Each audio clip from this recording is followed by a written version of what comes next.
It might be a bit of a nightmare this, because the wind is howling and coming from the same direction as the sun, which means I'm going to be a bit dark, I think, but at least you may be able to hear me. And I'm out. I'm giving this machine its first real test, because I've done this posture a million times. I have found a few bits of lead. I found quite a big, what looks to be a book clasp or something like that. So definitely I own some pennies, some 20p's, a load of old rubbish, some lead.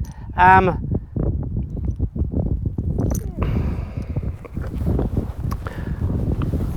I think that was very deep, the book thing. That sort of 17th century, I think. So definitely, you know, and a tiny buckle pin, but that's got some age to it. So I'm definitely finding the odd thing. Now I'm gonna have to plug you in for this.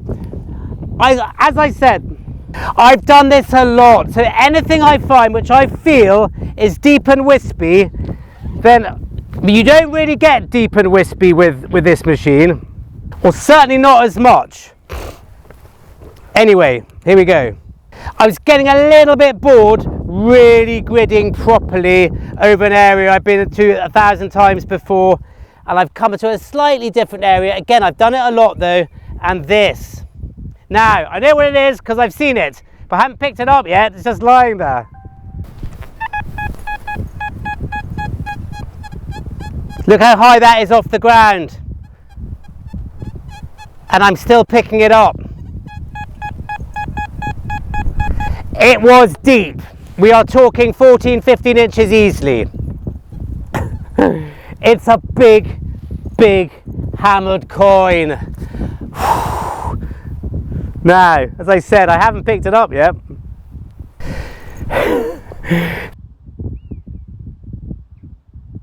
It's a huge James. Now, I don't know, I don't find many James coins, so I'm not sure if it's the first or the second. It's got a shield on the back. I'm guessing the first because it looks old.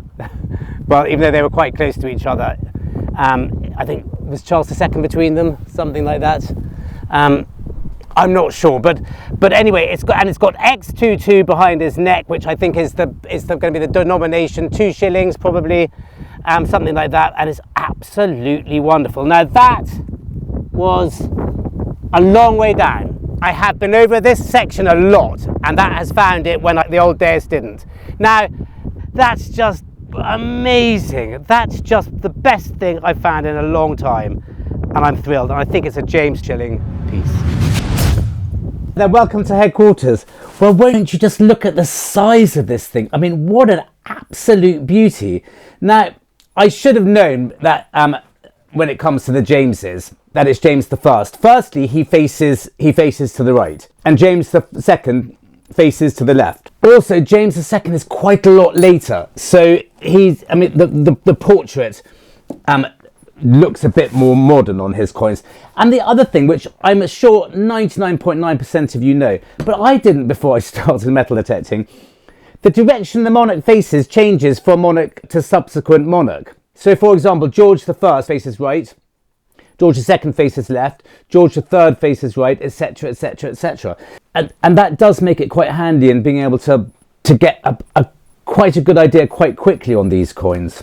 But as I said, it's James I is the first king of the House of Stuart from 1603 to 1649, immediately following Elizabeth I. So it's a shilling. And it seems that there are a few coinages. There are at least 4 coinages of James I, and I haven't quite got to the bottom of exactly which one this one is. You've got the numerals X1112 behind his neck there, which is 12 pennies, i.e. a shilling. And I think it's probably second coinage, looking at that. But they all are slightly different, and I need to do a bit more research before absolutely getting a proper bead on it. But I mean, what an incredible coin to find.